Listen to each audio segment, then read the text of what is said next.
Hi, this is Sarah Nicolas. I'm the Managing Director for Pitch Wars. We also run pitmad, and every time we have pitmad, which is once a quarter, we get questions from people who are not quite as comfortable using Twitter, asking us how to do it. So I wanted to make this video to show you how to participate in pitmad and how it works also from the agent side, so you can get an idea of why we have some of the rules that we do. So this is Twitter. This is what your home screen will usually look like. I'm logged into my account here. And the first thing I want you to do is make sure you go and you read all the rules on the pitmad homepage. So it's pitchwars.org/pitmad, or you can also just go to pitchwars.org and hit pitmad right here. And so we have all these rules here. So we have info for writers, info for industry professionals, FAQs. Make sure you read the FAQs. And then also resources and articles. And the final thing is the list of hashtags to use. And hashtags are very important in pitmad. And I'm going to show you that in just a minute. So here we have age categories. So every pitmad entry should have hashtag pitmad and also one of these hashtags. That is the bare minimum. And then you also want to include any genres that your book has, or any genres that you think an agent who's interested in your book is going to be looking for. And then here we have additional hashtags that aren't genres, but they deal with different things. So feel free to include those if they apply. So I have a pitch for my book, Keeping Her Secret, that I'm going to use as an example. And so if you are entering pitmad, you may want to use Twitter here to draft your pitch. Or you can also use like Microsoft Word to draft your pitch, because that will also count characters for you. And you want to make sure you're counting characters, including spaces. And so we have a 280 character limit. And the reason why is because that's the actual physical limit of a tweet. So you can't tweet something that's more than 280 characters. That's also why that 280 character limit includes all the hashtags, because that is the limit of Twitter. That's not an arbitrary limit that we have set. So I have my pitch here that I've already prepared. And I'm just going to copy the pitch here for a second, because I want to make sure I emphasize the use of the hashtag. So here you'll see I have hashtag pitmad. So that's again required. That's going to be required in order for it to show up at all on the thread. And then hashtag YA, which is my category, which is also required. You need to have a hashtag for your category. And then I have hashtag R because it's a romance. And then I also have hashtag own, which means own voices. And I like to structure it this way. It says own voices for LGBT representation. And the reason why I like to do that is because if I have a character who is a person of color, which I'm not, I don't want to imply that I'm also trying to say this is own voices for POC representation. So that's my preferred format, but of course, it's up to you how you want to do it, especially if you have the characters. I think that's really a nice way to indicate that. Okay, so I have my pitch here. The last person Reed expected to see at summer camp is Courtney, her childhood BFF, and the girl who broke her heart after a secret, life-altering kiss. Instead of facing their feelings for each other, they start an all-out prank war in their cabin.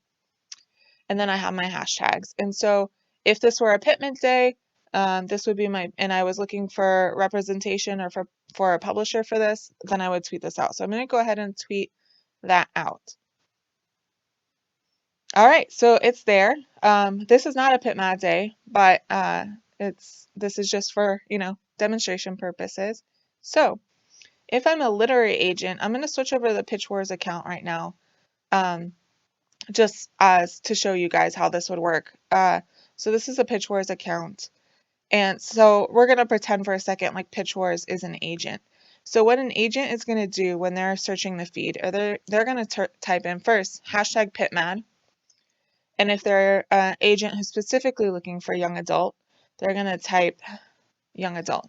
Now, if they were an agent that was only interested in representing young adult romance, which is what I use, they would also type in hashtag R.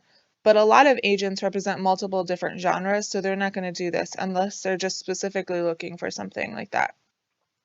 They may also specifically be looking for own voices stories, so they might type OWN. And so this is only going to return the tweets that include all three of these hashtags. Now I'm just going to take that out because let's pretend like I'm an agent who's looking for young adult literature, but they aren't necessarily looking for a specific genre or anything. Okay, so the other thing that agents are going to do is, the problem is we see a lot of spam on pitmad day. So once pitmad starts trending, spammers post on it, usually with like nefarious links. And so a lot of agents do, and what we encourage them to do, is they're going to include this operator here. So it's -filter::links. And what that's going to do is it's going to remove any tweets from the feed that have a link in them. And that includes photos, because in Twitter, photos are converted to links. And so when they include this in their search, they're not going to see any tweets that have a link or a photo in them. So an agent that's looking for graphic novels or picture books is not going to include this in their filters, because they want to make sure that they see those with the pictures.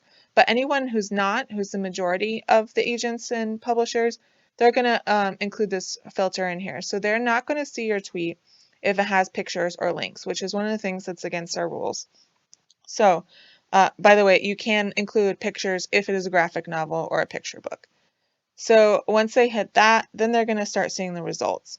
And what they're going to do is they're going to click over here to latest, so that they can see the most recent tweets that they want to see. So they're not seeing, popular ones from last year, or, that kind of thing. So on pitmad day, by the way, this goes very quickly. So by the time we're talking about it now, there's going to be a little thing here that says, there's like 50 new tweets to see. So just think about that from an agent's perspective. So if I'm an agent, we're pretending that the Pitch Wars account is a literary agent here, and I see this tweet and I think it's something that I would like to see in my inbox, I'm going to like it. And that's how I indicate my interest in that book. Now, you as the writer, I'm going to switch back over to my account. So now I'm the writer again.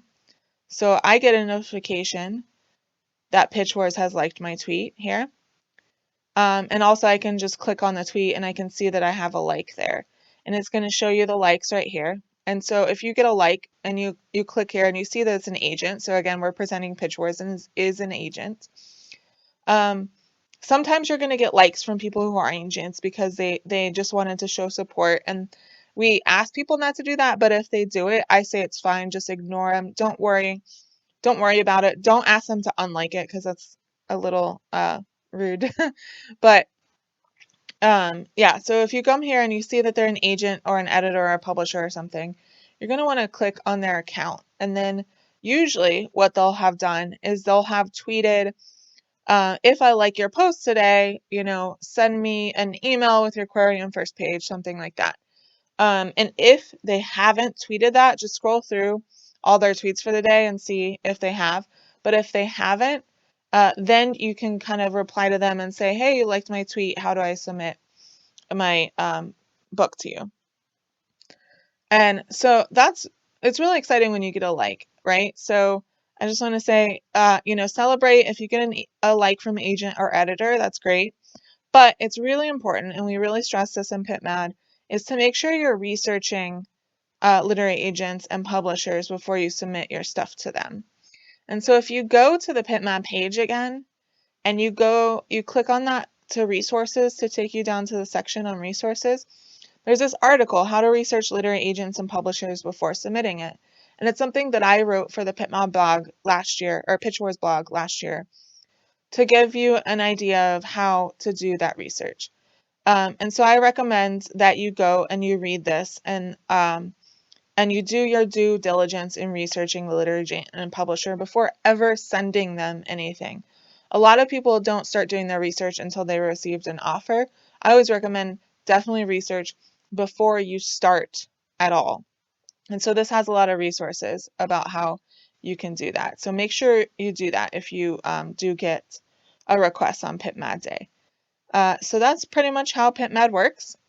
I hope I've cleared up some things for you, and please let me know in the comments if you have any questions, and thank you for watching.